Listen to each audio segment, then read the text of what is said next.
This one goes there, that one goes there, right?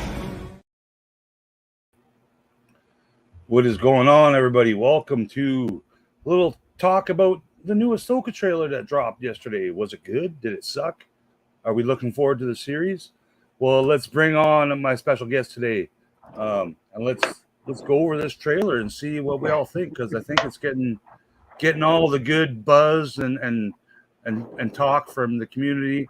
Haven't seen any I hate Ahsoka trailers yet or YouTube videos. I'll be the first. No, I'm just kidding. But you subscribe to that channel. I'm surprised. Like 3 months before Indiana Jones came out, it was already like the most hated movie ever by Disney. Oh, hail Satan! Like whatever. Like, and now this trailer came out. I haven't seen anyone. I haven't heard a cricket of anyone talking shit because it looked pretty good, man. Now, the only thing I've heard is, the couple complaints that we were talking about yesterday about some of the people with the Sabine stuff, but we'll get into that. Okay, yeah. See, like the things that people might complain about, like in your age class, like born after 1980, let's say, what might be totally different than what the 1970 class sees and likes and dislikes. So it's interesting. It's a good dynamic to have. But I am excited about this show. And, there's been a couple little trailers, and I don't know if this is the little junket they wanted to release a week or so ago when Twitter broke. I think it was. I think that was like the point. I'm assuming it's quite different than whatever they showed at Celebration, because some of the stuff would have leaked out if it was the same. But so there's some old footage and a bunch of new footage added in, and a great dialogue. I noticed the music, again. They're reaching and out and to getting these new musicians involved. But I don't know the name of the artist.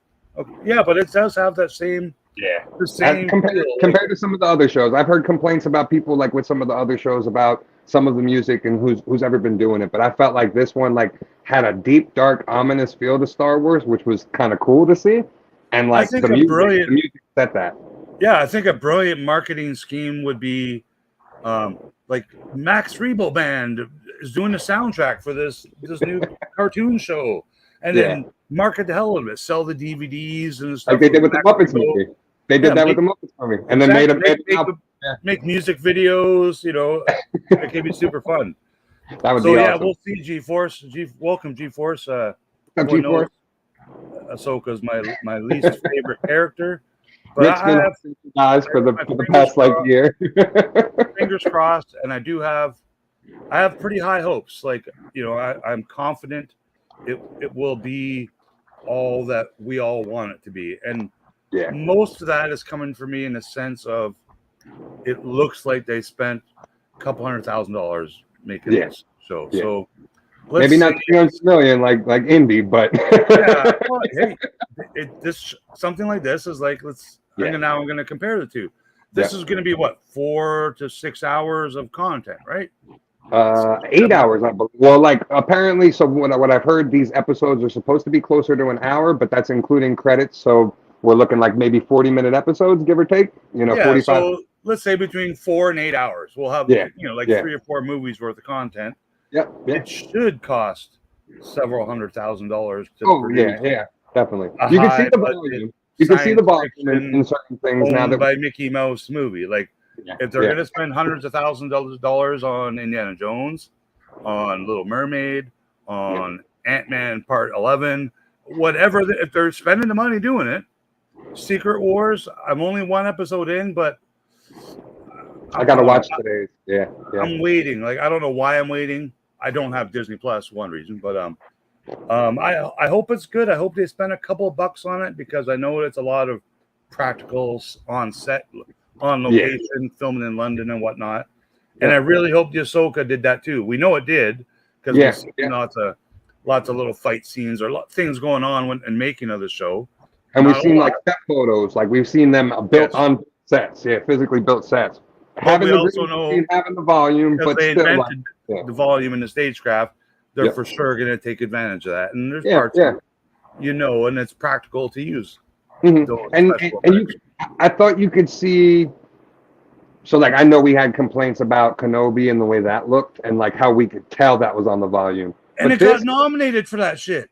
It got nominated for like special effects and stunt. I'm like, what? Like, but you know what I'm saying? Like, I thought this had better special effects than Kenobi did. Like, I'm not. Yeah. I'm glad it got nominated as much as like Andor, even the Mando season 3 got the most at 9 nominations.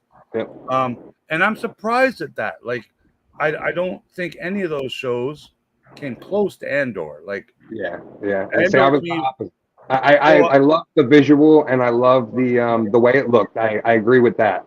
It's cool they put it in the drama category. So if it was competing against Better Call Saul, it would be in the exact same category. And that's what my show I'm comparing it to. Yeah. They're not alike at all, but they're my 2 favorite dramatic TV shows that I've watched in my 29 years of life. So I just thought that from this trailer you could visually see like that they're getting better with the volume. It's a little less. It's noticeable to us because we're used to looking for it, I think. But you could tell that like, whatever they're doing, they're getting better with it. It looks better. You know what I mean? Like, and they spend the money on these trailers, right? Like, I've seen some guys on YouTube. I don't know them personally, but their job is they make these trailers. They edit the trailers together for like all the movie studios. So like they probably work for Disney, so they do Marvel and Star Wars and indie and all those kind of things. But they make those trailers to make us go want to spend money and buy the popcorn. So they might have spent a couple of dollars more in making this trailer than maybe another trailer in a different franchise kind of thing. So we'll see. Let's say hello to some people in the chat. We got G-Force jumping in, Super John.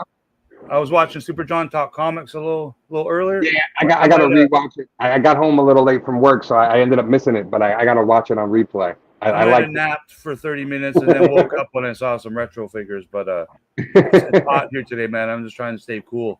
Yeah. What's up, Steve-O? Speaking of cool, what's up, Steve-O? So hopefully everyone's seen the trailer. If not, I'm about to play it and you're going to see it again. So yeah, I've watched it like 100 times. I literally just kept playing it on replay yesterday like for people that don't know, Rebels is my favorite Star Wars. I know that's like almost sacrilegious to say that it's the cartoon, but like for me, I grew up with Ahsoka and Clone Wars and then grew up watching Rebels too. So like, for whatever reason, I personally relate to a lot of those characters in Rebels and like their stories. And they're just the characters that like I really like have like an attachment to. Plus, I don't think we ever got like an end to it. This is our ending to it. So like I'm fully invested. I'm fully invested. No, I get it. Like because I'm 2 years older than you.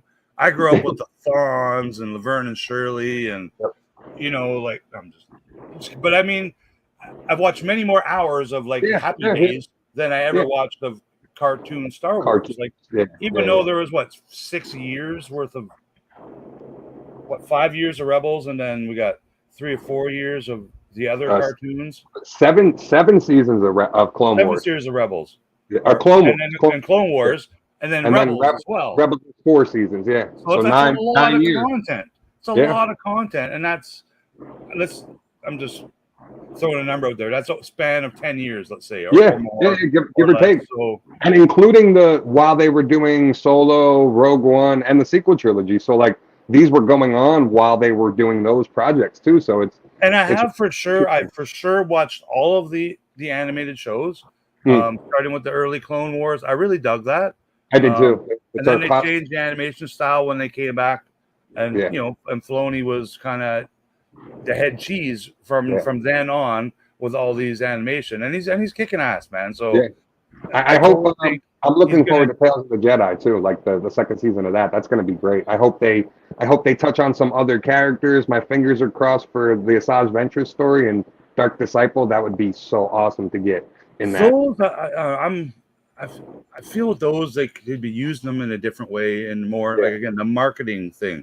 So instead of dropping 8 38-second episodes that last a total of 3.5 minutes, and you wait a year for it.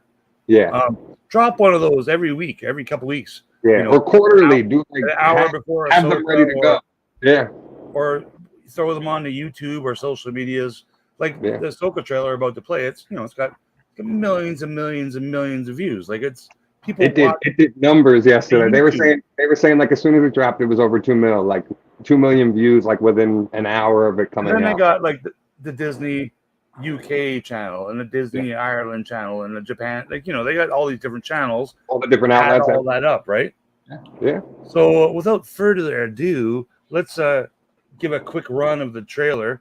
I'm gonna play it through without us jibber jabbering. I put the closed captionings on so we can kind of maybe catch words that maybe we didn't see the first time. And then we'll break it on down a little bit afterwards. So hopefully this works good. Let's go. Hopefully we don't get flagged either. I've never been flagged doing this. No? I guess maybe because we're on screen. That's probably. War is inevitable. One must destroy in order to create. We are no Jedi.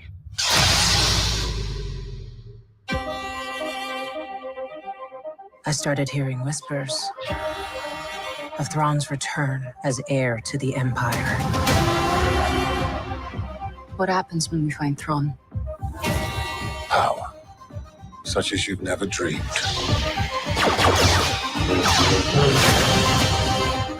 I've spent most of my life fighting a war. That's why I'm trying to convince you to help me prevent another one. You and I both know who could help you with this. She's still just as stubborn as ever. I bet your master found you difficult at times. Anakin never got to finish my training. I walked away from him, just like I walked away from Sabine. You never made things easy for me, Master. As a Jedi, sometimes you have to make the decision no one else can. But I'm counting on you to see this through. Nice haircut.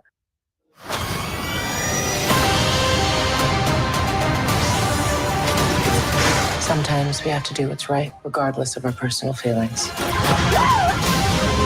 Buckle up. If we don't stop Thrawn, everything will be in vain. You have no power. Anakin spoke highly of you. I'm not here to discuss my past. We have a lot of work to do. Once a rebel, always a rebel.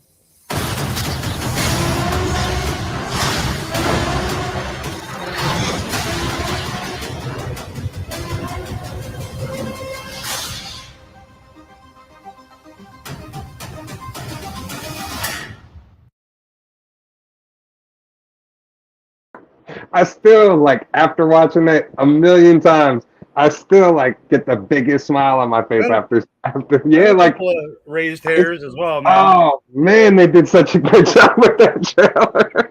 it's done pretty well. It's the music, everything, the build up to it, time. Oh, and the couple clips that they put in there, just beautiful. Well, there's a couple of great one-liners. Yeah. My favorite, the once a rebel, always a rebel. I'm just like, and I'm not a fucking Rebels nerd like you. Like, and I still thought that was cool because you need a catchphrase, whether you're Stallone or Rocky or Anakin. I hate sand. Like you got to have a little thing. And what a way to market the show too. Like that line alone markets the show. Once a rebel, always a rebel. Ahsoka, boom, done. Marketing. And now today on Twitter, I've seen that some Disney's keeps reposting this and sharing it in all their different accounts. Yeah. And that's exactly the quote they're using. Yeah, and I'm like, hey, that's what I would have used. That's what I'm thinking. Welcome, Rolando. Oh, man. What's up, Rolando? So, yeah, I thought that was quite badass, man. And and the build-up, the way they broke, like you were saying, the music, the way it paces and builds itself up to the end, and then you get that the higher pace. Oh, my God. Like, it just gets you. It gets you. So is this triangular ship? Is this the two Siths, if we're gonna call them Siths? Balin and Shin. Yeah, that's what I'm assuming, that this is their ship or Morgan Elsbeth's ship. Like, and it looks like they're flying towards Thrawn, like where Thrawn, because that looks like the same ship that Thrawn's on later on. Okay. So this is a ship we have not seen in live action or toys or It looks like, honestly, like almost like an inverted Imperial cruiser, doesn't it? Like the wings just are more down and like folded, and then it's still got like that fin on the top. Yeah, if you turn it upside down, but it also has got that, you know, the Skyhopper shuttle Tidarium kind of look. Yeah. You know, in the three-wing kind of family of ships. But okay, I was thinking that was more of a like a rebel ship. But yeah, I mean, you might be right. Maybe It could be. It's just the way the wings are folded that's making me think of like Imperial cruiser. You know what I mean? The way it's tough. Yeah. Well, I think for sure the one we're seeing from the back is Thrawn's ship or whatever. Yeah. No, these are the two Siths, and because as the trailer goes, it looks like they're. Oh yeah, they're going into that rebel cruiser. Yeah, that's right. So it might be like an Akbar cruiser. Look like they landed there, right? They could be changing orders and stuff, but yeah. But yeah, they mean business because there's Admiral Fishhead here with a helmet on. He's done. Yeah, and he just watches her. I love that. And like, so this dialogue to me was just like, there's a reason this is here in the beginning, and like, I'm wondering, like, we'll talk about it as we get more to Thrawn, but I'm wondering, like, this dialogue specifically, if that's implying maybe things aren't what they seem with the way this is all shot and done. You know what I mean? Oh, of course, man. If it's not Filoni's idea, it's the people, you know, directing how the trailer is being edited too. So I'm sure he's 100% involved in all of that too, right? Yeah. But I like this little calamari guy with a helmet on. I don't think I've ever seen like a non-general, you know what I mean? So he's just like a regular dude, but I don't know if I can zoom in. You see he's got a patch on his shoulder? Yeah. I think that's an astromech. Yeah? Like a top half of an R2 droid. So maybe he's just like a from we know with guy. Well, what we know with like the New Republic and Mando, they all have like some sort of call sign or like insignia for like whatever group they're in. Like Teva was the Rancor, or had the Rancor patch. And the cool emblem on the back of Hera's jacket too. Like, yeah. So I'm going to point out all the characters that are going to be in the first wave of action figures too. So I'm hoping Ray Stevenson. Yeah, please. Oh, we need absolutely, dude. Yeah. And I'm going to say they're both going to be in the retro collection as well. So I'm thinking like he could win awards for this performance, because this trailer alone, like his voice, the way he's acting in this might be like one of his best roles, and like that's what I think is the biggest shame about like losing him, is like man might have just gave his best performance ever, and like, oh, it's a shame. Yeah, I'm also I can't say he's my favorite Punisher, because I liked all the Punishers, to be honest. Yeah. But he was a badass Punisher. Like, yeah, he was good. So the thing I'm questioning on her lightsaber, if we get like a better shot of it. So the theory going around originally was that it replicates Kanan Jarrus's lightsaber from Rebels. Okay. And in Rebels, Governor Price ends up with it and gives it to Thrawn. So like if they've been with Thrawn, it's possible that she's got Kanan's lightsaber. Yeah, because in the trailer, what I'm getting out of it is they're looking for Thrawn, but are they looking for him because like he's their buddy, or do they want to like slice him in half? Well, see, that's why I think this quote plays such an because like he says, one must destroy everything to rebuild. Yeah. So like what I'm thinking is like him and her and Morgan Elsbeth, they might be the real villains of the season, and Thrawn, it all might be a swerve, and like what we were saying is Ezra and Thrawn might be doing something totally different, and they're not actually like the villains. You know what I'm saying? Like, yeah, I've never really categorized Thrawn as a villain anyway. Like he is, but he's just an antagonist to whoever the main character might be. So yeah, and like if it just depends on which way Filoni goes. If he leans all the way to Heir to the Empire, or if he leans into the newer canon books where like Thrawn's more concerned about the Grist, which is like the Yusong Vong. So, and I think for sure he will. I think as we even see some stuff in the trailer with what's it, the E-wing fighter, we're seeing a lot of the not canon stuff. Oh, here we go. Here's some more Easter eggs for you geeks in the video games and the comics too. Yeah. So this is epic too. Like couple of shots Like he's not shooting lasers. No, and like he got caught on fire. Yeah, but what is he? This guy. Well, it looks doing? like, isn't this like a lightsaber like reflecting the blast back at him? It must be. They must be reflecting their own blast right back at him, which is pretty cool to see. Phenomenal because they go flying. And it's like their own tentative scene too. Like it almost mirrors that tentative scene, you know? Yeah, the same kind of white hallways. Like yeah, Vader came in and did all the choking. But and right then, away, I'm awesomely excited because these are the Rebel Fleet troopers, right? Like they got more of a blue uniform, and they're a little different in color, but it's a different timeline. So, yeah, because the New Republic all uniforms, they're all blue. Yeah. Yeah, so we'll see these guys in action figure form. Yeah, I'm sure we're gonna get a trooper. We're gonna see those A-wings with the blue stripe on them. Yeah. There was also some X-wings in this hangar, so they've obviously landed on what we're thinking is a New Republic. It's a New Republic ship, yeah. Yeah. It almost looks like an Akbar ship, like that shape, that sphere. You know what I mean? Yeah. They have their own like fish head shaped ships. We are no Jedi. And that actor looked familiar. I don't know if he's the Rebel trooper you're talking about. The New Republic officer. Yeah, the older looking guy who just kind of got barb shish kebabbed. Maybe he's like like Neon Nub under the mask. I'm thinking he's somebody because he looks familiar to me, and it's not from acting.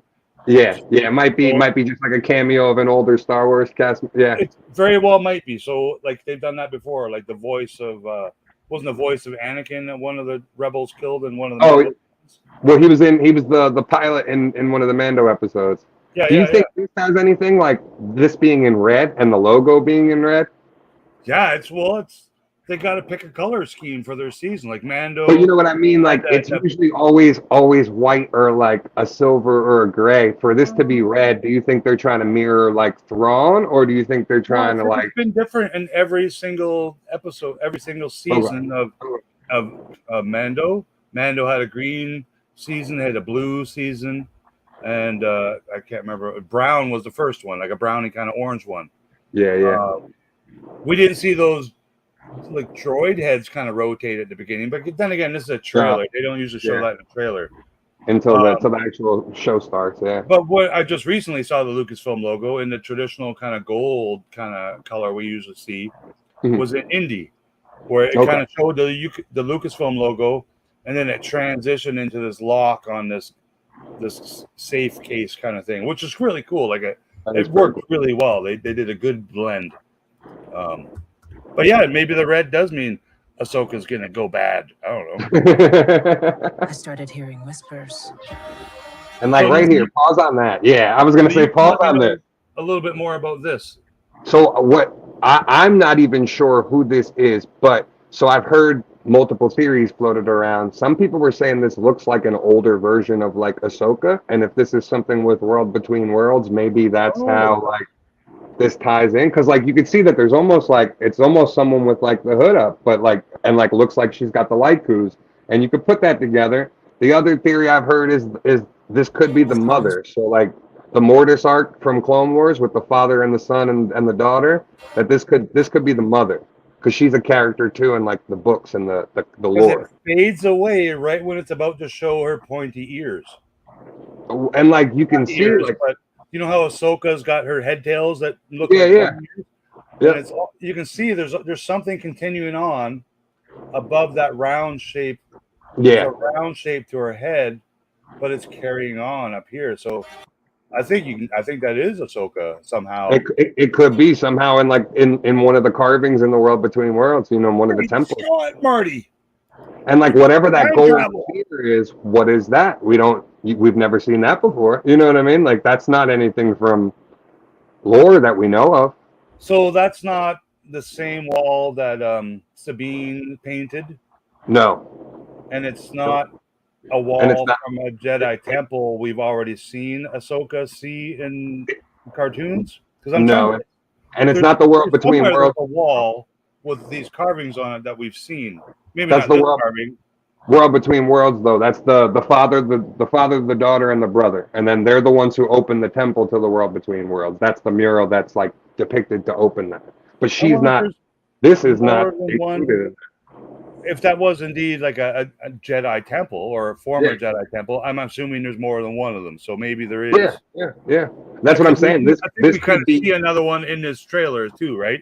Oh, well, we see her like cutting into one in the next clip, like up here, and we see her running away from something that's exploding. Which I don't think it's this. I think this is where the Siths go to do their stuff. Yeah, it almost looks like where Morgan Elsbeth like activates that star chart to. Yeah, and this looks like the front of that, that same wing fighter that we saw the back of earlier. So I think we know for sure it's their ship. Yeah, and they don't. It looks like no companions, so no little Sith robot droids, cooking them. Yeah, no, it looks like just them. Yeah, they definitely and somebody's standing in the middle. So I'm guessing Morgan's in the middle, and then they're coming off the ship. So, What happens when we find Thrawn?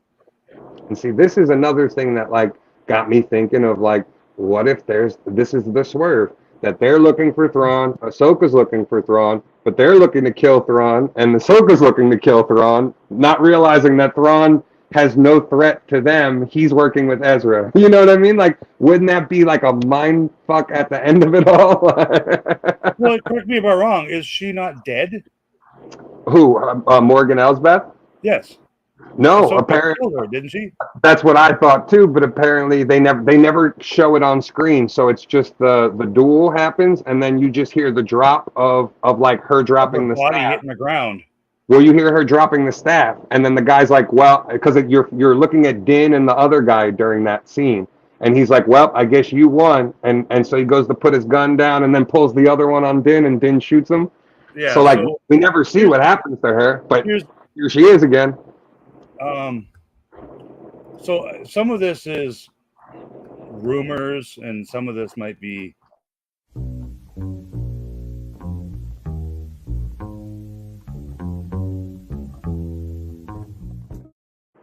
So part of the rumors I've heard, like, again, I'm not a big spoilery guy. I don't know a lot of shit that's for sure going to happen. Yeah. But I've kind of heard like the first 30% or so of this series is all before now. So like now is like Mandoverse. Yeah. Like the last episode of Mando we just watched, that I'm going to call that current timeline. Yeah. Star Wars. So what I think we're looking at a little bit before. A bunch of it in the trailer, because they're showing trailers going to show parts from episode 1, maybe all the way as far as episode 8. As far as we know, or they'll usually first episode only. They usually keep those last couple episodes out of the trailers. Yeah, but I think this is flashback. Yeah, this might be the beginning of the show. Yeah, like this might be early on in the beginning of the show, because like you were saying, I think they're going to walk us a little back to probably when we first meet Ahsoka, like in Mando, and then walk us to that point of like we're current now when she goes to get Sabine. Once she goes to get Sabine, and we get that shot of like the Rebels finale, I think that's like when we're current with season 3 of Mando. Yeah, like that's season 3 of Mando starting right then and there at that point. I think that's pretty accurate, because I still think I've got a strong inkling, if that's a good word to use, that Ashley Eckstein will play a younger version of Ahsoka in live action. Either that or she'll appear in the show at some point too. I think she definitely. I know she was on set, but I definitely think she filmed something. Dave's not going to do this without having her involved in it. You know what I mean? A doubt. So we see in clips in this video, in the trailer, Ahsoka, Rosario Ahsoka, fighting this guy. So I'm not going to get their names until I watch a couple hours worth. The other thing of this is like the popular rumor is that like now she's in that burgundy red, and you see like she's got like markings on her face. Is she a Night Sister? That's what I've seen. Because I've watched a couple other people talk about the video that are like you, complete Rebels, Clone Wars, nerdaholics. Yeah. And they're like all about all that stuff, and I'm like, it's going to be 70% that stuff for you that fandom, but I think there's going to be 30% of the stuff I want. And I think there's going to be a portion of the audience that is brand new. Like I think there's going to be a portion of the audience that never saw True. Never saw Mando, never saw Obi-Wan, never saw any of these shows, and are just going to come in because they saw this trailer and like, hey, new Star Wars, this looks cool. Like, let me check it out. And so they're going to have to explain some sort of backstory and get people invested. And this actress is the niece of Bruce Lee, correct? Yes. So I hope to see her fight more instead of, And apparently from what she said, really like, and what she said in interviews, like her and Dave like went back and acted before, like her character didn't even have a name apparently, like going into Mando, and then they made it up after. Really? She said when she saw the episode, she learned her character's name. So like she didn't even know like when she filmed it. And then her and Dave apparently for this and this show, since she was going to be brought in and be like a big part of it, that they actually like flushed out a backstory and came up with a whole character for her. So that's crazy. And then this like power that you've never dreamed, like again, leading to maybe they're talking about wiping out the Jedi and the Imperials and taking it all for themselves. Yeah, for sure. Because like, if this is going on, like I said, I think it's a little bit before the Mandoverse time. Yeah. How much before? Like, is it? Yeah. So in this timeline where we see this Balin character and the lady who I think is dead here. So, Morgan and shit. Yeah. See, when I originally saw this from one of the first trailers, I thought it was World Between. It was like the stagecraft set, and I think it might have been. I think it was like the stagecraft set, which it obviously is, because I still saw like lights and like gaffers in the background. Like I could be wrong, like, but I mean, now this looks science fiction, Star Wars. I'm getting that feel now. Like, and this is very Old Republic. This is like Old Republic, Knights of the Old Republic video game, like with the star chart like this. We haven't seen that in like actual Star Wars since the games. Like, yeah, no, I agree, and I don't know. And from this picture too, it almost looks like we see two different spaceships in frame. Yeah, it looks like there's something. The camera angles coming from inside a cockpit or something. Like, yeah. You know, they lots of tricks to the eye. Like it could be their Sith droid. You know. That's just cool though, like the way that looks, even just like mapping the star chart like that to see the whole galaxy, you know, and plot their way outside of it. Yeah, no, it'll be interesting to see if this thing is any kind of like, you know, this world between worlds thing. Yeah. Like, did we have like a mobile version of it? Like, well, this looks very Malachor. Like in Rebels, they go to that Malachor planet, and that's where like Ezra actually takes Ahsoka from and puts her back in time. This looks similar to that with the dark overcast and the black ground. You know, like it definitely looks like it's someplace dark. Yeah, like the blue color of those lights. Like we've seen it in Hoth and Empire Strikes Back on their LCDs, but we've also seen it like it's in the Ahsoka logo. Yes, she has those symbols. And like I was talking to you in the chat earlier, she's got a Jedi Padawan braid. Yeah. So I think, you know, we know for sure she is an apprentice to the Balin character. To Balin, yeah. But how far down, you know, the red lightsaber path have they gone? You know, like, well, they're not red, they're orange. So they're down the path, but they're not all the way there yet. Yeah, see, these are cool. Like Mon Cal cruisers and stuff like that. Yeah. There's a bunch of A-wings you can see the back of. So I look forward to seeing the A-wings. Seeing some action just from the Rebels, man. It's just going to be nice to see this era of Star Wars. Like, we get to actually see the New Republic fight. We get to actually, you know what I mean?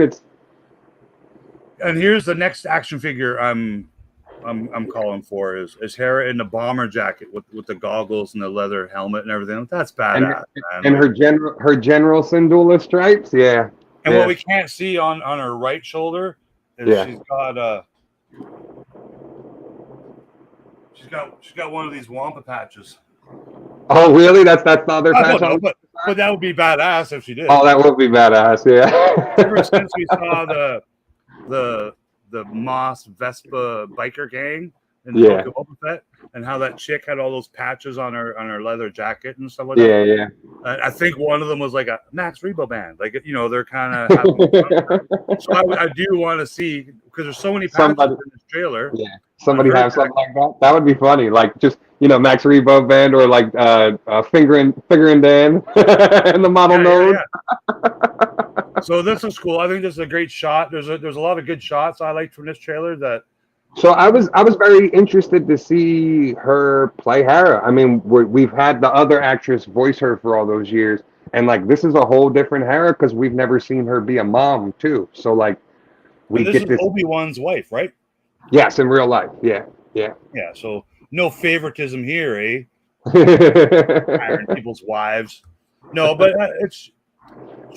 we'll see, man. She's definitely got some acting chops, and she's. Oh yeah, no, definitely. That's what I'm saying. That's why I'm interested to see it. I'm interested to see the dynamic of her struggling between leading a rebellion and being a general, and then having a son that she's trying to take care of too, like during the mix of all this.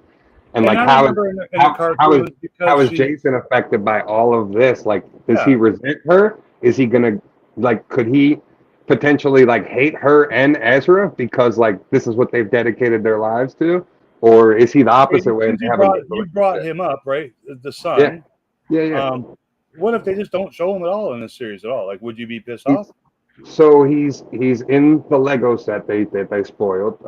And they showed that his hair is not green anymore. They made some changes, but his skin is not green anymore either. Yeah, or pinkish, whatever it was originally. He's half green and half human. Yeah. So his skin was like that too. Like it transitioned. Yeah. In the original, hair dye. It's not hair dye. Like it could be because it could. I mean, or maybe he dyed it brown now for the current look. You know what I mean? But because we don't see him in the trailer, and you see him though piloting at least 2 different ships with different crews in this commercial. I'm thinking he's with the babysitter. So you do see him in the first Celebration trailer that they did last year. Yeah, there's a one little clip of him that I shared it on Twitter a couple days ago, where you see him reach out for a cup that's on the table on the Ghost. He's sitting on the Ghost and he's at a table, and you see the little hand reach out and the cup starts moving towards him, and it's just a split-second clip, but you know that it's got to be him. You know what I mean? You think he was using the Force to pull the blue? Yeah, that's what it looks like. It looks like he's trying to pull the cup towards his hand, and the cup moves just a little bit, and that's all they gave you. Yeah, I'll send it to you after we're out of here. Well, I like Hera's character because she's kind of like the senior person of the crew, of the gang, of the club, of the group, of the rebels crew. Just being she's older. She's the elder person, and she's not old in any way. The others are just children. Sabine is just a child, right? And the Beast, Zeb, he's a beast, right? So he's a child. I was just about to say they're all under Hera. Hera is their commanding officer. So everyone we saw in Mando at the end of the last season, they all are. She's their commanding officer, technically. Yes. So I'm a little surprised since we've already seen Zeb in live action in the Mandoverse. Why we didn't see him in any one? Because I don't think he's part of the show. I think that's why we saw him in Mando. Oh, I think he's 110% going to be in this show. I think from the way you as the Rebels, but from the get go, I didn't anticipate even. I figured we'd see him, and I figured we'd get a cameo of him. But I figured budget wise, he would be way too expensive to have in the whole entire show. So that's why with Disney. That's why I think they did what they did in Mando, where they showed you that he's doing his thing over here. So we might not see him till the movie. Once the movie comes, that might be big enough budget to have Zeb be part of the whole entire thing. But I think I see it Ezra, as it's budgetless. Yeah. There's no end to the wallet of Mickey Mouse money. Of the mouse. And that's how I see it. When I watched the Kenobi show, I felt they were budgeting something. And it's the first ever Star Wars content I ever saw where they're oh, we got to do this for this budget. So and I saw that in the screen. I know not everyone else did. It just I saw it a little bit in the book of Boba Fett too, where they're okay, we got to make these 2 series 1 year only or 1 season only, and we're going to during the pandemic. We're going to make them for the same budget that we spent on the first season of Mando. So I think they were, trying to either share some costs, whatever. Because even just in the scene here, showing the reflection in these windows and stuff like that, coming back, it takes a lot of time and effort to do a lot of that stuff, right? There is practical sets, but then you got to superimpose those reflections, and Here you can Now, see the patch on her jacket too, right? yeah, on the back. Is this the Ghost or is this the Phantom you think? Like, is this the side ship on the back? See, I don't know. Yeah. Does the Phantom have 2 seats, cockpit kind of thing? I'm not sure. I'm not 100% positive. That's Well, why I someone wasn't. else should be in that chair right now.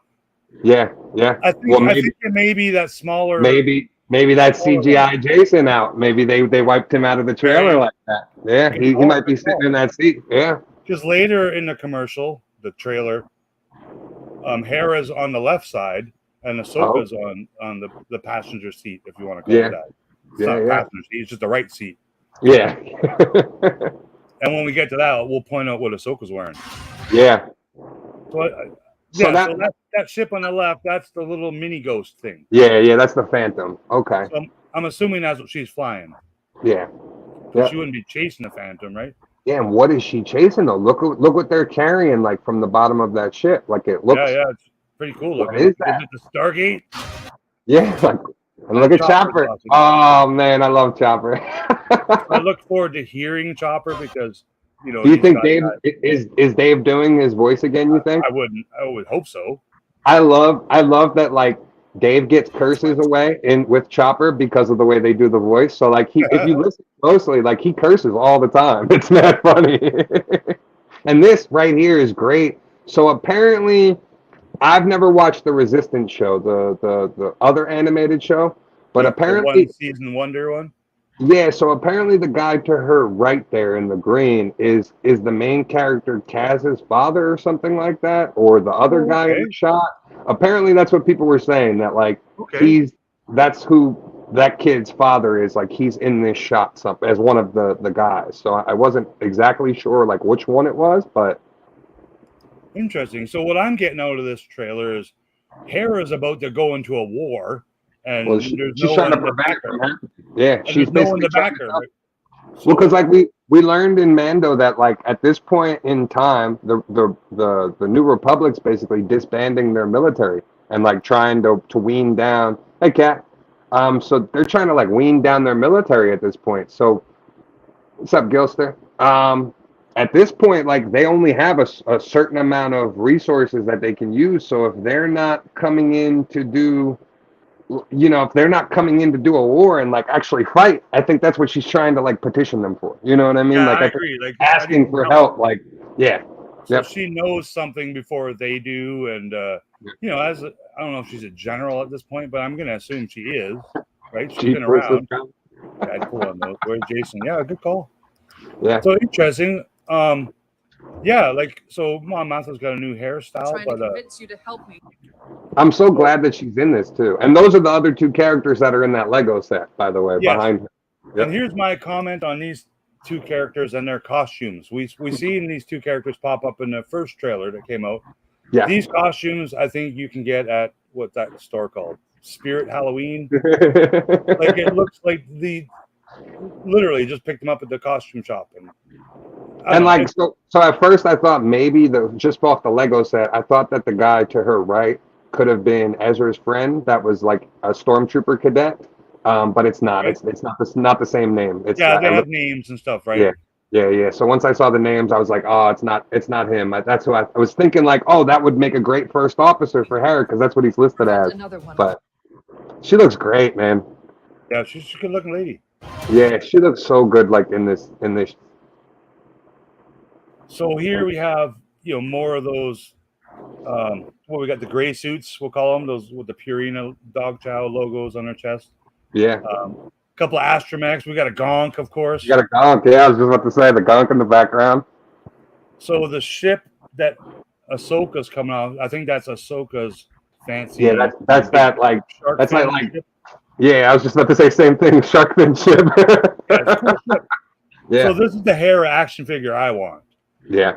Because the one I have, I don't think it looks anything like this. I think she's just wearing an orange kind of jumpsuit without a leather jacket. I mean, I'm sure they're going to reuse that figure and just put new arms on it and a jacket. But but now I think because there's actors' names associated with these characters, it'll look good. When they first made the Black Series version of this character, and they did them very They didn't even cartoon. know they were making an Ahsoka series. Like, Yeah, no, and they did them like set in the cartoon style. So like, even though they tried to blend it to where it like it'll look good on your shelf with the rest of your figures, this will actually be like live action representation. Yeah. So I look forward to it, and so I'm sure. So I'm hoping at San Diego. I'm hoping, like, fingers crossed that Hasbro knew this was coming, got information early, and we get pre-orders at Comic-Con for Ahsoka stuff. Like, that would be awesome to but have the stuff when the show $599 because it's HasLab. How you get the vintage collection version of these figures will all be the HasLab. Yeah, pretty much. It's basically confirmed. It's not the Sandcrawler. Yeah. So yeah, that's Ahsoka ship, right? Yeah, yep. And that's Ezra's house that on Lothal, and that's Lothal, the planet that they're on. Which we've seen this exact stuff in the cartoons. Shot for shot, yeah. Other than Sabine's hair being long, it's shot for shot, yeah. Yeah. Now, do you see the two spaceships in front of Ahsoka's ship? Yeah, it's like leading her in, and that's in Those look like X-wings to me. Yeah, almost right. Yeah, they are X-wings with their wings closed. Yeah, they are X-wings. Yeah, so they're just like leading her in, and then you see a Sabine hop on the speeder and like go meet her. So I wonder if that's Carson and the Jedi Luke actor. Oh, wouldn't that be funny? Yeah, we might as well. This moment right here, just oh my god, she is perfect. Like as Sabine, like she's not the same actress that voiced her, but she looks like the part and sounds like the part.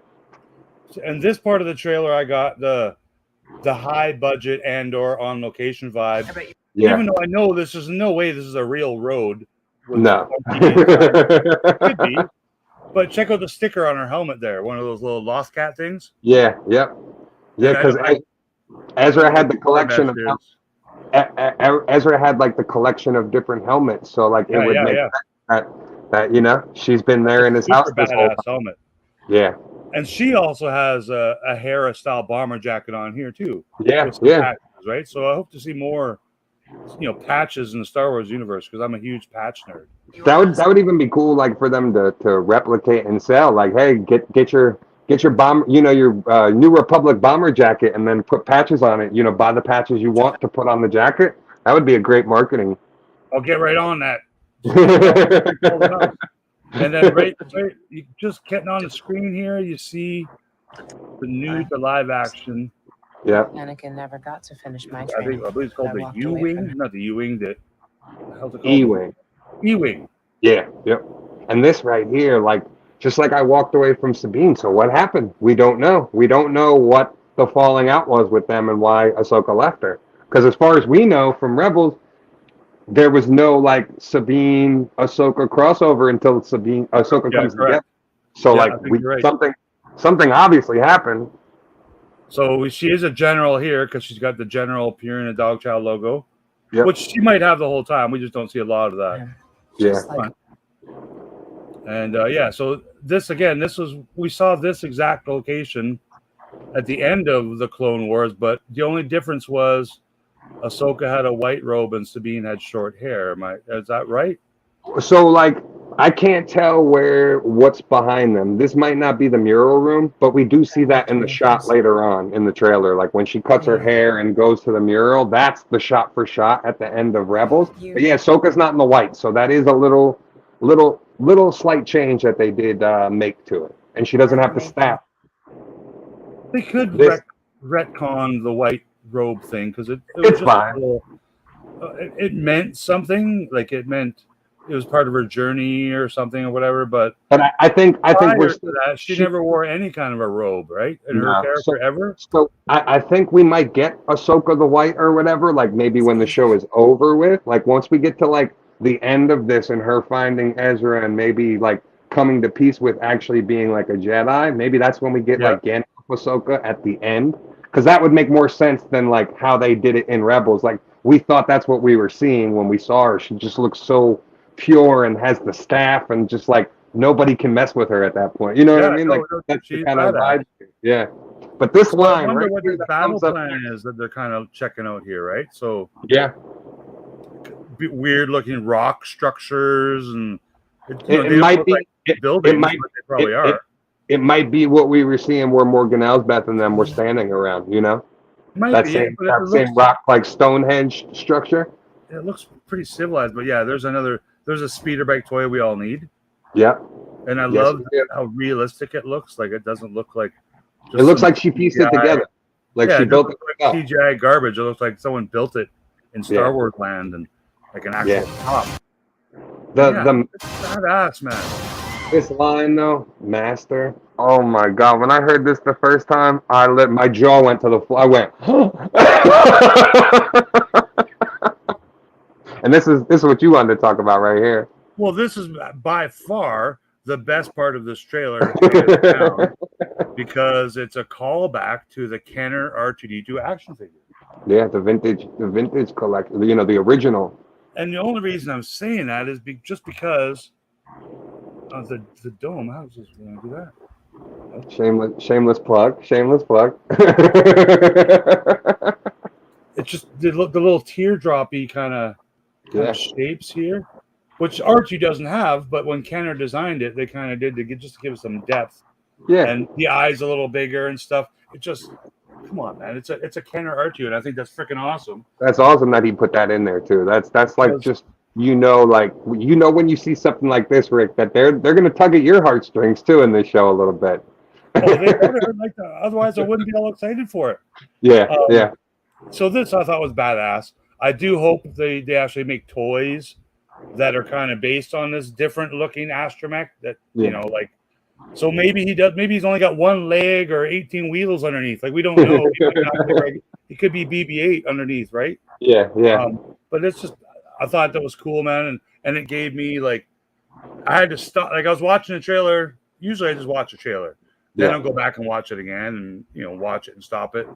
But I actually stopped the trailer and rewound. Wait a minute, what is it about this R2 that I'm stopping at and looking? And it was the little teardrops, and I'm like, oh my God, that's fucking Kenner R2. Yeah, that was awesome, man. It was awesome, and that's in that ship that's chasing Sabine. So I don't think it's Ahsoka. Yeah. So who's chasing Sabine on that speeder bike? Well, they kind of escort. So like again, that shot's from Rebels. So like they're like escorting her in too when she starts coming through down on the speeder bike. So like Lothal seems to be like locked down, the actual part of like Lothal. Okay, because I think the ship that's chasing her, it's not like is the same ship she's going under right now. Okay, like I think it went ahead of her and stopped on the road to get her. Okay, yeah. Like, screw you, I'm going underneath. This line though, oh my God, Master. Sometimes you have to make the decision no one else can. And he is perfect. I'm counting on you to see this. Honest Pondy. He sounds like Ezra. Cadence, everything about it. Like, I do like the cinematography here. Like we saw the samurai. Yeah, we saw a glimpse of this in the first trailer. Yeah, we get a similar kind of vibe when we see Luke and Grogu, just with a little bit of light shining in the window, and sitting down with the crossed legs. So and the lights call back to Samurai and the lights hitting the helmet, like her face is all shadowed. The lights hitting the helmet, the front of the helmet perfectly. So it's almost it's well done. So if that's Dave, if Dave is coming up with these, cinematography looks as opposed to a separate person who's called a cinematographer. Yeah. Because Dave did all this in their cartoons. He had similar dynamics, and he as an artist, he knows a look he wants. And this is like. This is shot for shot, like the Kanan, like shot. Yeah. So I think you're gonna be happy and see a lot more of those kind of callbacks to the cartoon with similar shots. Like even right here, like this part gave me the goosebumps, and I'm not a huge fan, but she's whipping a knife out and cutting off her ponytail. I think that's again very samurai-ish, but like this shot mirrors Kanan. Like there's a meme going around where it's literally like they're shot for shot doing the same exact motion in the same pose. Oh man! And then this is that knife and gouge your eyes out and become blind. Check out this no stormtrooper on the wall here. Like a no smoking with a stormtrooper helmet. Yeah. So this is Ezra's place, right? Yep.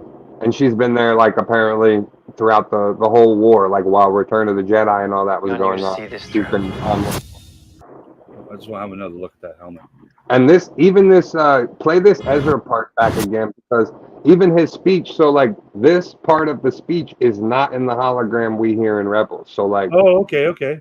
This is something. Yeah, the helmet is a different on. kind of paint scheme than I'm used to, because I think she's got purple and yellows and oranges. So but this is the paint scheme she has at the final of Rebels. Like when she touches the mural and goes to meet Ahsoka, that's the paint scheme she's got her armor in. Got you. It looks pretty badass. They did pretty good making that in the prop department. So here, like we were saying, I think we're getting a little back, and then when this happens in this moment, like of this scene with her in the armor and cutting the hair and Ahsoka saying nice haircut, I think that's like when we're all right. Now this is season 3 of Mando going forward. You know, like because they're gonna run. Actually, I appreciated that line too. Like, it's not. I know it's not funny. But I mean, again, it's one of those just quirky one-liners. Yeah. Just adds to the, I'm not gonna say realisticness, but it just kind of brings you in the world without taking you out of the world. It's even though it's a humanized joke, or term of, endearment. This mastermind, we'll play this little scene and listen to him talk. Yeah. As a Jedi, sometimes you have to make the decision no one else can. But I'm counting on you to see this through. Nice haircut. And there's Hu Yang. And so I just found out some really cool information about him. Apparently, he's 25,000 years old. Jesus. And is going to be featured in the James Mangold movie as well, because he's there on Tython when the Jedi first start, and then lives all the way up to here. So like, that's incredible. When you meet him in Clone Wars, you only know about like he's got every lightsaber on record. He knows every part of the galaxy. And then now we come to find out that like he's been around since the very beginning. So Ahsoka like seeked him out purposefully for this mission. You know what I mean? Like really.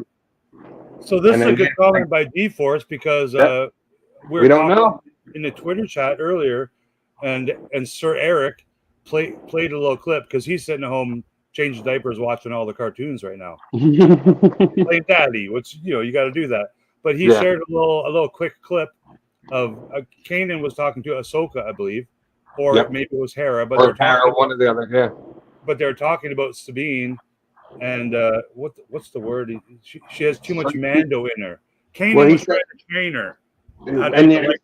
So it's during the Darksaber part, and Kanan actually says like, Hera asks him like, is it because she doesn't have the Force? And Kanan's like, everybody has the Force. It's just you have to be able to accept it and open yourself to it. And Sabine's closed off, and she's like, and Hera answers her with like, yeah, because she's a Mandalorian. Like, so like maybe we're seeing a late bloom Force user for the first time. Like besides Finn, we saw Finn was kind of like hinted at. Yeah, just tease it, hint it, exactly. But like we could see that maybe that's why we haven't seen a Mandalorian that's had the Force other than Grogu. But you know what I mean? But maybe because of the fact that they're bred Mandalorian, they kind of close themselves off to the Force. And like, so even if they're Force sensitive, maybe they never accepted themselves because they've been closed off. So maybe we see her become a Force user. I don't know.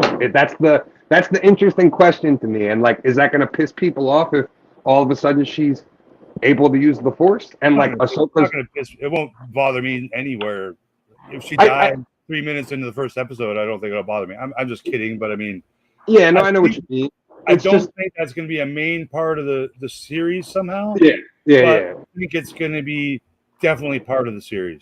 Whether and her relationship with Ahsoka, why is she calling her master? Ahsoka says in Mando how she's not going to train Grogu because like she doesn't want to take an apprentice, but meanwhile she took an apprentice. So, but also Ahsoka still calls Luke master, and it's just out of respect, I guess, from younger Jedis to older Jedis. I guess you call them all masters, like. And like even though the little younglings are like Master Skywalker. He's not their master. He's just. But even in even in the little clip of like them talking, you kind of get that impression of like, you know, she was training her at some point, and it was just continuing the maybe the training Kanan did, or as we see later in the trailer, she's like reaching out and trying, you know what I mean? Or is that just edited to look that way? What did you think of my impersonation of that little Jedi kid? It was pretty good. Pretty good. You're like spot a third different cockpit characters in. So I'm gonna guess that this is Ahsoka's ship right after Sabine chopped off her ponytail. And they're on their way. Yeah. They're Beastie Boys robot, and they're going off to do some business, right? Yeah. Yep. So that droid also an action figure in the first wave. Oh, and you know who he's voiced by, right? Remind me. David Tennant, Doctor Who. That's Doctor Who. That's right. Yeah. So David Tennant is voicing him again for live action. So I thought like that was that droid. I like the look and the voice is cool. But I also like that blue droid of Bo-Katan's that got killed in its first 3 minutes of life. It looked like it was right out of the 60s, and it was just cool looking. Yeah. But yeah, so this looks like I don't know the name of Ahsoka's ship. The shark fin looking. I don't know. I don't know either. I believe it's some sort of like, I want to say it's got like a Jedi cruiser name. You know what I mean? But it's maybe it's not one of a kind. Like not one of a kind, but yeah. Specific fleet of these. But yeah, so John said her usual kind of Mando armor. So John, she didn't train Sabine in Rebels. Kanan was the one who trained Sabine in Rebels. So just to use the Darksaber. Yeah, but they don't, and that's it. Like, there's no other training. Her and Ahsoka and Sabine really don't have much interaction. If you go back and watch Rebels, like they're in scenes together, but they don't have like an established relationship with one another. You know what I mean? So this is very different. This is obviously a change. Dave went back and was like, you know what, for the show and to make this all work, this is what I'm going to do. They had some sort of bond and then falling out because of it. An all-female Star Wars show gaps out. No, that robot's male and the Punisher is male. And Thrawn's in it, so you know Shanty's going to be all up in that when Thrawn. Thrawn will be in the last 3 seconds of the series watch. I have a feeling that's when you'll get the Ezra reveal. Is once you actually get Ahsoka to Thrawn, that's when you'll get where Ezra is, because my guess is he's going to be right there with Thrawn. So here we got a battle with this. I think someone found out the name of this. Yeah, Bespin Bulletin was reporting today that the name of the character is named Marek. Which is interesting because that's Starkiller's last name, Galen Marek, and today we got the Starkiller reveal. So it all just got spoiled. We might as well just end this show now. Watch the series. So the person in the suit is a stunt actor, but as far as the information they leaked today was that they're not sure if somebody else is doing the voiceover for it. So for all we know, Sam Witwer could be doing the voice, and they had somebody else play the Inquisitor. You know what I mean? I kind of have a feeling you'll never see Sam Witwer work in Star Wars ever again. Just for stupid political kind of reasons and things he said. I really hope they give him a shot to either play Starkiller and they rework the story to make it fit, or they let him play Maul at some point. Because if I was to do season 2 of Kenobi, because the other Maul is canceled already too. Well, yeah, and Sam plays him anyway much better. He can actually do the voice and do the acting. So like, yeah, I would go with Sam as Maul if you're going to bring Maul into something, or do Kenobi season 2, like I said. So when I look at this now, it looks like they actually took that freaking wall from a cave and brought it to this location. Or it's the unfinished stagecraft set and we're seeing it. But no, it looks like they took the wall and brought it somewhere. So I just noticed that now for the first time. Yeah. Because it's split here. It's split in 3 sections too. There's a split there and a split on the other side. You can see like the sign stands. Like I can sell you these sign stands. It's just kind of weird. So to do what's right. Yeah, like it's propped up someplace. Like she put it someplace. You know what I mean? Like they took this, she painted it, and then they took it and moved it. They're heavy rocks, though. Yeah. And is that a lost cat? Is that this creature? Yeah. I hope we see more of those. I hope we see the wolves, everything. Like that would be really awesome. Okay, so now we're seeing in that original shot of her on the speeder, the wolves are following her too. So like, but we don't see them in the trailer. Oh, interesting. So now we're seeing she's got a new uniform on. She's got like a grayish kind of blue jumpsuit, wearing a headpiece. And then Ahsoka. It's a different ship because Ahsoka's on the other side. Yeah, and they're firing like cannons, right? So I'm thinking this is the Ghost. Now, finally, we're seeing the Ghost. It could be, yeah. That looks like the ghost cockpit, like the cannon, like that Zeb's always in. Yeah. But now that we see that ship, that's not the Ghost, is it? No, that's Ahsoka's ship. Yeah. Okay, so Ahsoka's and that's a Purrgil. At a whale. Yeah. So we're gonna see live action space whales. Yeah. Pretty cool. And it looks like they're flying into its mouth too. That was the thing that I was like, are they gonna go inside a Purrgil? Like and Solo went inside a mouth. And like her wearing that, I didn't even notice that until you sent the picture in the group chat that like she's wearing a New Republic like jumpsuit. Yeah, I try not to miss anything in these stupid commercials, man, because like I'm not gonna lie, I'm a Star Wars freaking nerd. But yeah, she has the New Republic logo here that the Clone Troopers wear. Yeah. So I don't think it's a flashback to the Clone Wars. I just think this New Republic is like, here you go, General Ahsoka, or whatever she's going to be called. So that's pretty cool. There's another action figure. Oh yeah, definitely another alternate version of Ahsoka. But and like cool saying, Sabine's not in her armor, so it almost looks like they're like undercover, like doing, like they're on like a little mission, like in this. Could be. The lights all look the same in the interior of the ship as it was in the last ship, but the controls are looking different. So I know they kind of show it, and we're just that's Ahsoka's ship, the shark fin. But who's this ship chasing her? Yeah. Shooting a green laser. So we know it's a bad guy because they have green lasers. Good guys shoot red lasers, and bad guys shoot green lasers. That's Star Wars. If we don't stop Thrawn, everything. Oh, so see, that's that outfit she's in right there. That shot that you just pulled of her. That's the same outfit she's in. If we don't stop Thrawn, she's in that same like jumper. Yep. Yeah. And there he is. Well, forget about him. Can no one see this gold head stormtrooper? Yeah.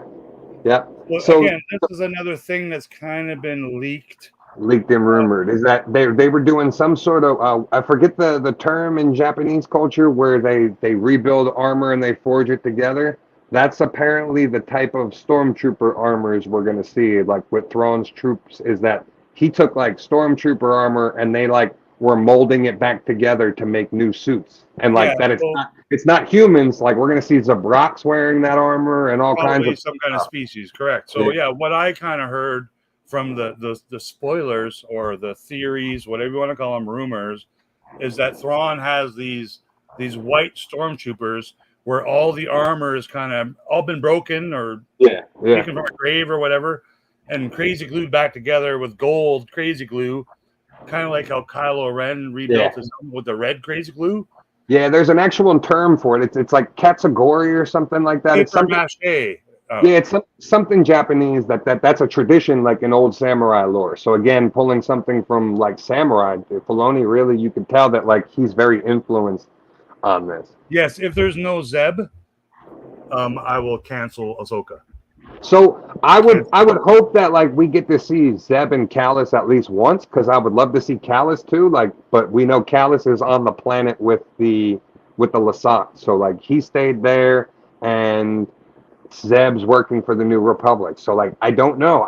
If anything, I think we could get something with Carson Teva and Zeb on their own. You know what I mean? Like maybe that's how they do Rangers of the New Republic, or it could be or Rogue Squadron. You know what I mean? Rogue. They could be Rogue Squad. The Rebels fans happy.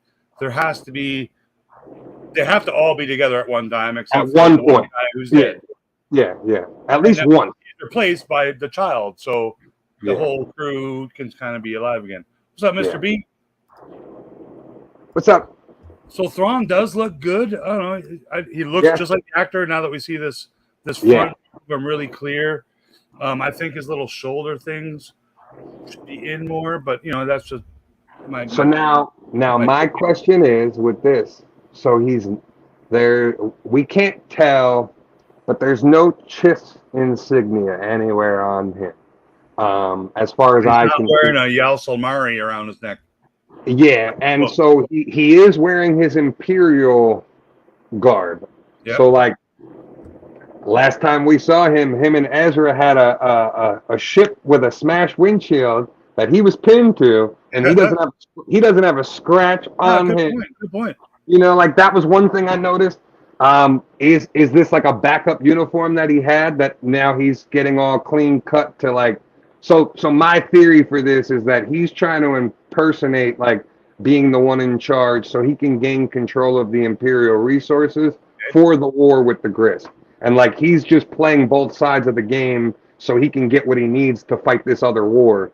And if they go heir to the Empire way, then he's the link to Palpatine and all that, which I don't really want to see. Like I don't think that's the way to go. No, I really hope really good things for the Thrawn character in live action. I do too. Cameo. He was a great character in the books when I first got introduced to him. Yeah. And he was a pretty cool character in the cartoons. I'm not gonna lie. He got lots of screen time. And the fact that we got the same guy playing him like with that voice, oh my god, it's gonna be Everything will be in vain. So she's the here. Yeah. And Shin basically like mocking her, like, you have no power. Like, what are you trying to use the Force for? Like, but then like maybe it works. You know what I mean? Like, are we led to believe that maybe, just maybe? Okay, that's good. See, when I first saw this, I thought she was putting her hand up to like block a lightsaber blow. You know what I mean? Like an idiot. And it could be. It could very well be. It could just be the way they're framing this to make us think that she's trying to use the Force, or she could be last ditch effort, like reaching out to try to, stop a lightsaber blow. Yeah. No, I think for sure she's trying to use the Force. So, yeah, I think it's going to come down to like. And this looks like that same plan. And she will need the Force to live after this fight, or someone saves her. So this looks like Ahsoka's planet, where we see Ahsoka hanging out. In Mando, like that Corvus planet. So like I'm interested, and like while this is going on, Ahsoka also is fighting the Inquisitor on this same planet. So like, are we back on Corvus now? That planet from Mando, which was the droid we've seen too, right? Yeah, those HK droids. Yeah. But see, this looks edited. She looks like she's not talking to Sabine. She looks like she's talking to somebody else, like in this shot. Like this was just edited together to look this way. Maybe you're right. Maybe you see the shadow of the person like standing there in front of her. No. There could be another person in the scene. And that's just edited. I don't know. All the lights of the scenes look good. There we go. And then this, oh my God! When I heard this is when the hair on my arm stood up, and I had a shiver go up the back of my spine. I was like, oh, he knows Anakin too. Oh, fuck! So that's pretty cool. So I hope we get to learn about that, as opposed to, we might not get to see it. And like Anakin spoke highly of you. Oh my God! I think there's a chance we do see Hayden in the series for a flashback. I think more than a chance. I think whether we see him either in a flashback or we see a Force Ghost Anakin in Ahsoka, because to me that's what we have to see. We have to see him. That would kill me. I would hate all Star Wars that we saw a Force Ghost of Hayden Christensen ever again. I think that would actually kill Star Wars if they did you would hate that because you like Sebastian Shaw. You want Sebastian Shaw Anakin. That's what it is. You can't change canon, but yet they try. Yeah. You know what I'm saying? No, to me, I feel like that's the only that would be the ultimate moment for Ahsoka to finally let go of everything that happened before and move forward. Would be maybe if that ends the series, like if Anakin her last words about to die, telling her like it's not your fault, like it wasn't your fault ever, like And like, how does she find out about Luke? That's what I was wondering. Like, maybe after End, or that's when she has the conversation that like leads her on this path. It's a crazy. She's a good-looking lady, so I'm gonna have to check her out what other shows she's done, because I don't recognize the name of the actress, but I don't either. She's got like a Florence Pugh look to her, but it's not Florence Pugh. It's she's got like a Russian accent. Yeah. And here's what I was talking about. In the early trailer, the first trailer we might have saw for the Ahsoka series. Whereas you see these lights and like, you know, the camera crew, like there's almost a guy with a microphone there. You just can't quite see him. That I don't get. Like, and now that I see it in this multi-million-dollar trailer, it almost looks like archaeological are meant to be there. They're like it's like an archaeological dig. You know what I mean? Like that's that. Like they have these lights set up to like monitor this portal that they're attempting to use. I guess, but do they really need freaking lights? Like science fiction? I don't know. It's so the lights. Like if there's a lawn chair in the scene and I can't see it, I'm gonna freaking lose my mind, man. Freaking fold up lawn chair from Walmart. How does he know Anakin? Like, where he was he a Jedi before the Jedi was destroyed and he escaped? Apparently he was an Order 66 survivor. That's what we found out. But we don't know anything about like, was his apprentice with him at the time? Is she like, you know, is she like more new that he found along the way? And we don't know what happened to him. Where did he go? Did he go to the unknown regions and maybe that's how he met Thrawn? You know, like. And you see how when I was saying earlier, Ahsoka's got like the little pointy tip on her head. Yeah, they're not ears; it's part of her lekus. Yeah. That rock statue, I'm telling you, had those ears. Yeah. No, that's what I was saying. That very well could be like a So she went ahead in the future and saw herself carved on a wall. That's messed up. Yeah. Anakin spoke highly of you. Now, do you think she killed him right there? I don't know. I'm very interested to see how they're gonna deal with his passing. Like if he dies in the season, then like all right, you're good. You know what I mean? But if not, now you got to recast him for season 2 or the. Like there's a water fountain and a barbecue over here. Like, they've been having a cookout at the World Between Worlds. You know, it's that World Between World thing, but it's inside the stagecraft, so all combined, it just gives me that weird kind of feeling. But what she's doing here with her, I'm not a swords master in any way, but she's about to stab him straight in the belly here. Is how I see it. Yeah. So I don't know. I think he just died there. He very well could. Yeah. Now, is this the ghost, or is this? This is Ahsoka's ship sideways. Yeah. Okay. I don't like this ship when it's turned sideways. And what's that blowing up? Is that Lothal? No, that's not Lothal. That's something different now, right? I think that's the place where Ahsoka, drew a circle in the ground and went underground. And dropped in. Okay, yeah. The ruin. Yeah. I don't think it's the same place that she's fighting the bad guy. I could be wrong. And he's dead, blowing up and all that smoke and fire. But who's taking off in her ship without her? Like, oh yeah. So it must be Sabine flying. You're right. Yeah. To discuss my past. We have a lot of work to do. Once a rebel, always a rebel. Yeah. That's my favorite line. And those are Corvus troopers. Like the thing Sabine's like wrapping up. Those are the same guards we saw in Mando on Corvus. This droid looks cool, man. I like him. Yeah, he's awesome, man. I loved him in Clone Wars, and he's only in the one arc, the Gathering arc. But it's going to be so cool to see him in live action and then get expanded on, not only in this where we're introduced to him for live action audiences, but to see now that he's going to be part of James Mangold's film as well. Like, that's really awesome. It's almost like he's got a handlebar mustache, like in like a little helmet with a little spectacle. Oh, and did Doctor Who voice him in the cartoon as well? Yeah, David Tennant did him in the cartoon, and so he's got every lightsaber ever constructed by every Jedi in his databanks, and then R2 backed up his databank to save him at one point. So R2 has like most of the same information that Huyang has. Okay. So this is the first time we see Sabine with the Mando bucket on her head. Yeah. And you can see it's pretty badass looking, man. Yeah. And this guard that she wraps up is one of those Corvus guards that we saw in Mando. Oh, okay. Yeah, I recognize him now. And that looks like that same Ahsoka tree planet. Yeah, so like I'm very interested to see. And then like we see the HK droids here with this Inquisitor again.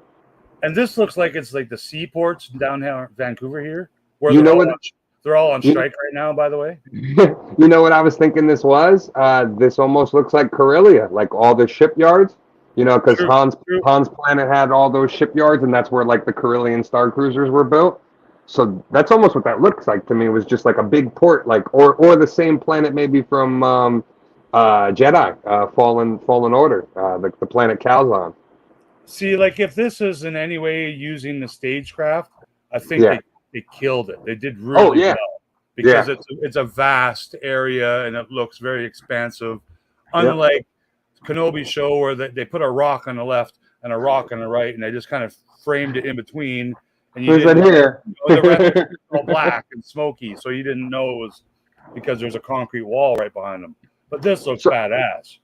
So originally, I thought this was the eighth brother. Like that was what I was going with. That it was the eighth brother that he somehow survived, like she did on Malachor.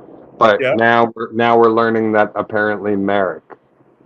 Yeah, and originally, I think the first time the trailer came out, everyone was saying it's a girl, it's a girl. Everyone thought it was Barriss Offee. Yeah, a big bulge in his pants, and it's a man. Unless and then they showed there was like a behind the scenes shot with his mask off, and you could clearly see it was a guy. So like once that came out, I was like, all right, we know it's a guy playing him.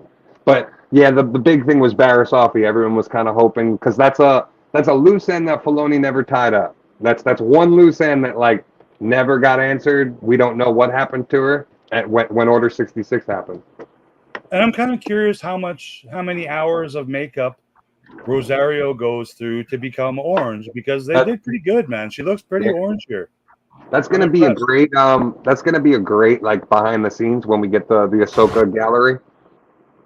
Yeah, because I believe she shaved her head when she filmed this. Yeah, she cut her hair down like real short. Yeah. So these two ships are new to me. Yeah, I'm not sure. And that's Ahsoka's ship in the middle flying. Yeah. They're smaller. They're kind of airplane looking, but yeah, they're new to me. Yeah. The Ahsoka ship looks cool like this, coming at you.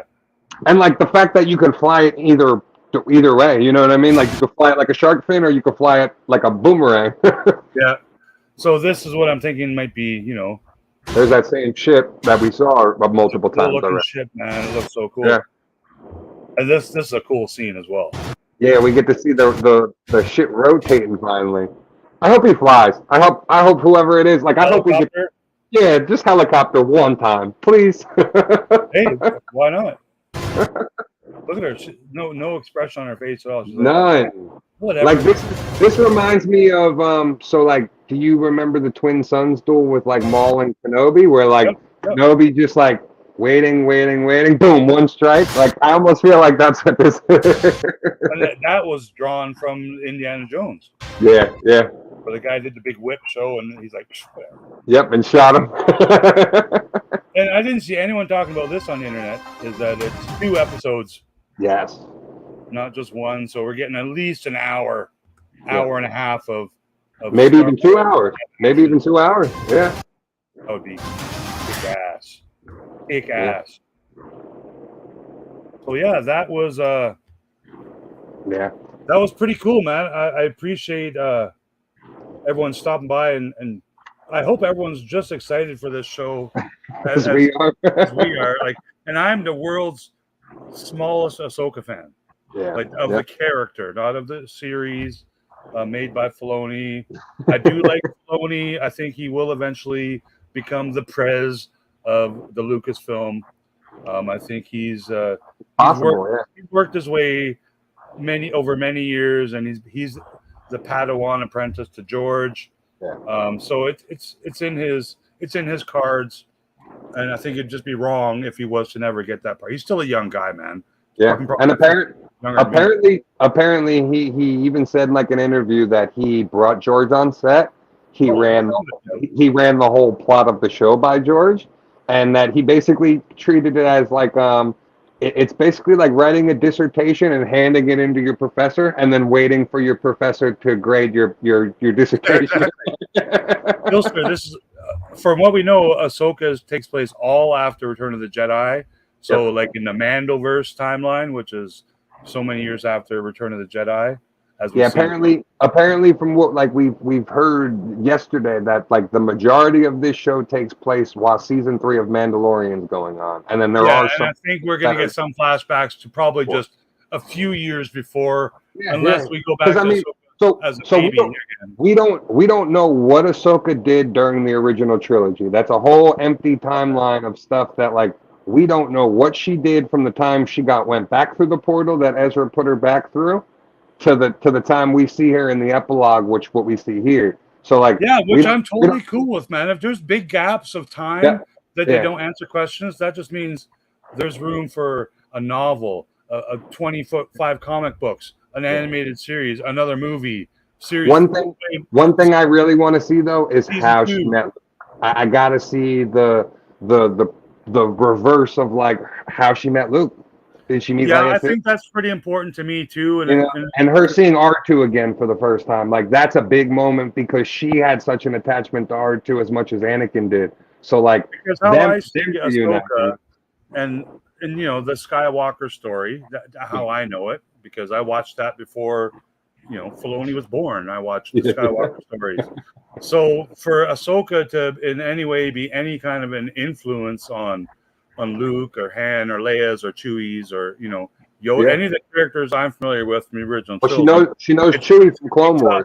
Dave to shoehorn in a reason why she's important to other characters besides just Anakin, because I'm okay with that. I'm okay if she's just an important part of Anakin's growing up or growing out of being a Jedi, whatever it is. Maybe she's the reason Anakin became a Sith, because she's such a freaking brat, whining and always late to the part, whatever. I'm just making stuff up, but she's obviously an important part of the Skywalker lineage, who is what the Skywalker story is all about. It's all about Darth Vader and how he became Darth Vader from child to death. And then it continues on now in this Mandoverse timeline with still a fairly young Luke Skywalker. And I really hope they give us a lot of this age Luke Skywalker that we, you know, there's so many stories, even if it's not era, all this stuff. Even as long as like I'm fine if he doesn't show up at all in the Ahsoka show, other than like that. If we see the reverse of like right before what we saw in Mando, like where we saw her there with him, so like we know at some point she went and met him. I just want to see that initial meeting and them sitting down and talking and like. I think it'll happen. I think they'll. You know, it's like because he showed up in the previous show with her. It'd be you're gonna have to show us the before of that. Like we need to see that. That's important. And her seeing not perfected. They've gotten better at the de-aging technique and the techniques and stuff they use. Like with the Indiana Jones movie, I'm not going to talk that, but it was phenomenal. I thought the de-aging looked good, except for a little 5-second scene. It looked kind of CGI, but I mean, that was 5 seconds of almost 3 hour movie. I'm okay with that, man. Like $300,000, whatever their $280,000 budget, $280 million budget was. They didn't. And then the other person we're supposed to see that kind of was teased over the weekend, but like wasn't a big story, is that Katie Sackhoff is probably going to pop up at some point in the show too. Yeah, I can see that. Any of the characters that were part of that Rebels universe. She knows where Ahsoka's on Corvus, and she's the one who tells Mando that. So I'm guessing we'll see like that meeting, or maybe she goes to Mandalore at some point, and we see her like. You brought up that Resistance cartoon earlier. I did watch that. It was. Did you? Okay. I didn't like it any less or worse than any of the other Star Wars cartoons, including Rebels. I didn't like the animation. Yeah, I didn't like the animation style. But it had Baby Monahan in it, and I'm a huge Baby Monahan fan. I wonder if his little pink piggy character makes a debut in live action.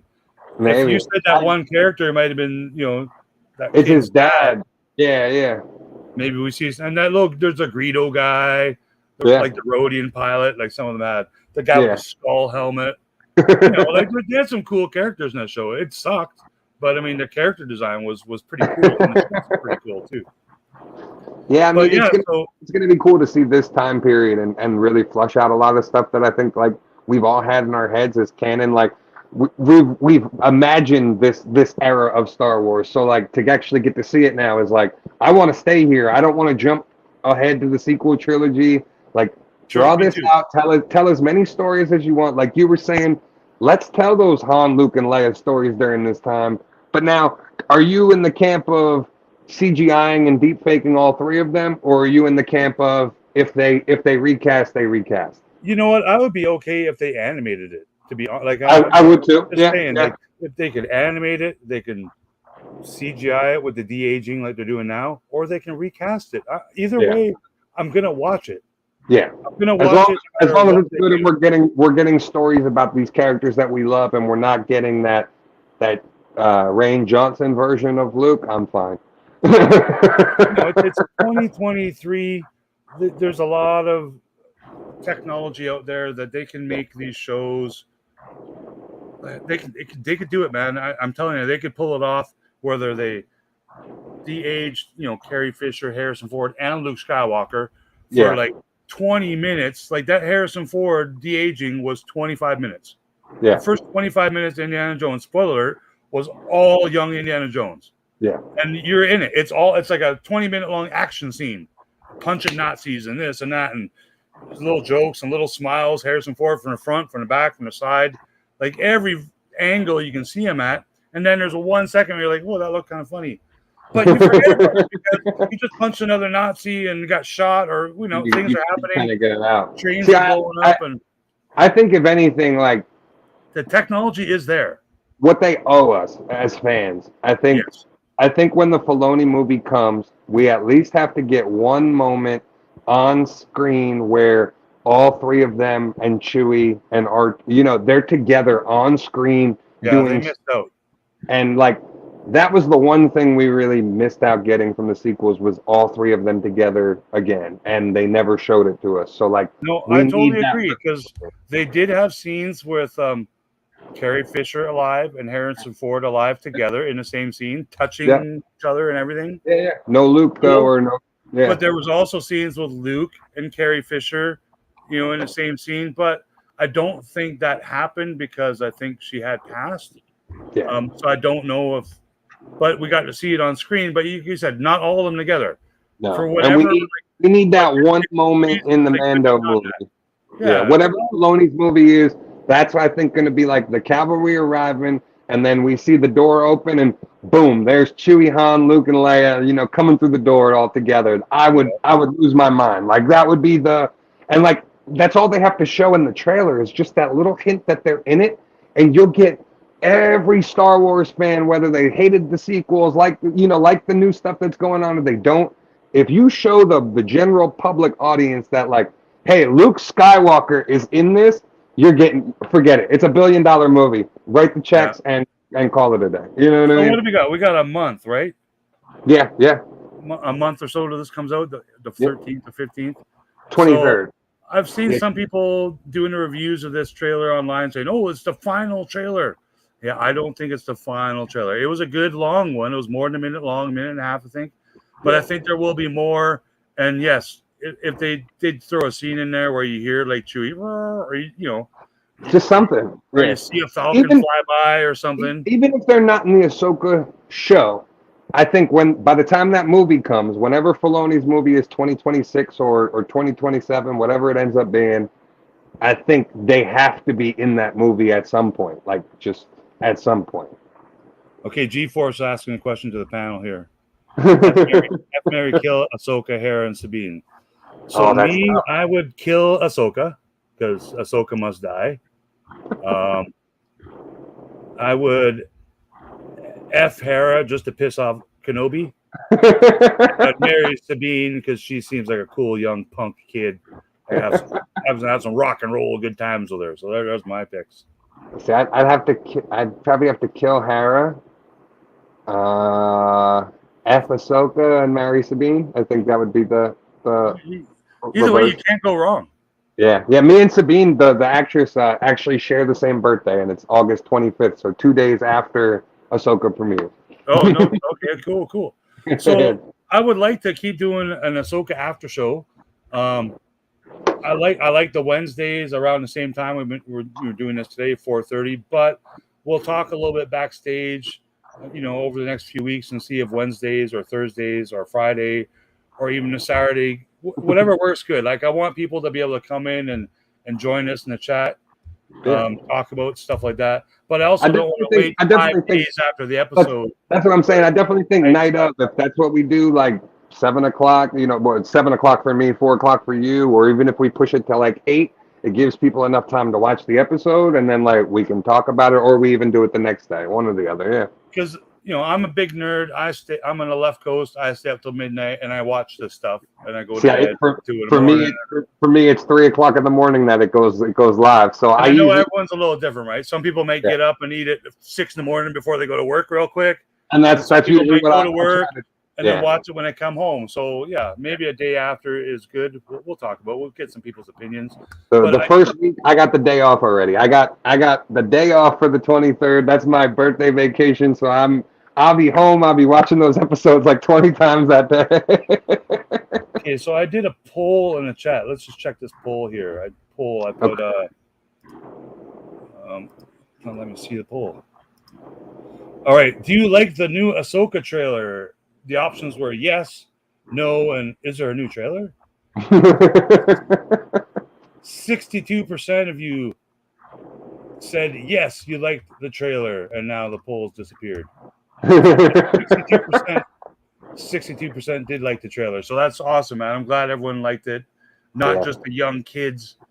But I wonder, if any of the younger kids, even younger than you, like there's 19-year-olds that are all over this stuff too. I wonder how much they got out of it. So I actually, I've actually seen other people post, like people reaching out to them about like, hey, I saw a Star Wars trailer today. Can you tell me what this is? Like, and it's like good, man. If they're gonna watch it, like, yeah, tell them all about it. Catch them up. I know the younger Star Wars fans like Star Wars Meg.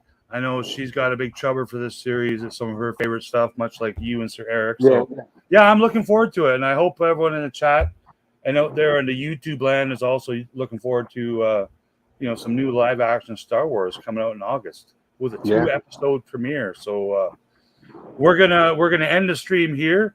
Thanks. Do I have to keep calling you Ways of the Sith, or is there more formal Mr. Sith? So my real name is Ed, but everybody calls me Waze or Sithy. That's kind of Sithy it is. Waze or Sithy. Thanks for joining me today on my channel, and thanks to all the awesome cats in the chat. And thanks for having me. It was awesome. Hashtag Ahsoka must die. So we're gonna leave, and we're gonna roll that trailer one more time, because if I'm gonna get a copyright, might as well. Might as well go all out with it. So thanks everyone for stopping by. Thanks for watching. I'm gonna play this again.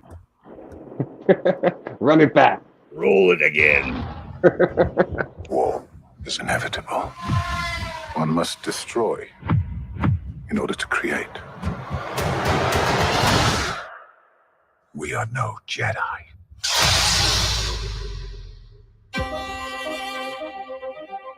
I started hearing whispers of Thrawn's return as heir to the Empire.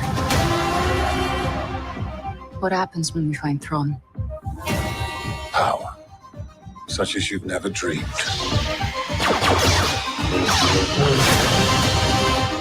I've spent most of my life fighting a war. That's why I'm trying to convince you to help me prevent another one. You and I both know who could help you with this. She's still just as stubborn as ever. I bet your master found you difficult at times. Anakin never got to finish my training. I walked away from him, just like I walked away from Sabine. You never made things easy for me, Master. As a Jedi, sometimes you have to make the decision no one else can. But I'm counting on you to see this through. Nice haircut.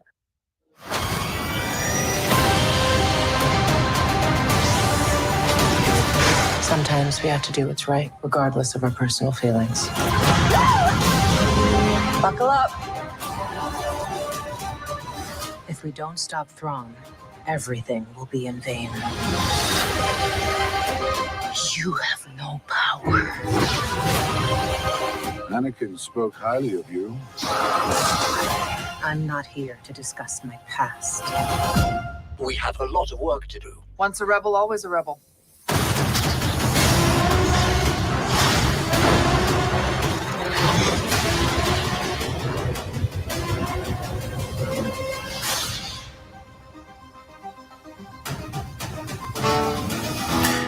Left coast is the best coast.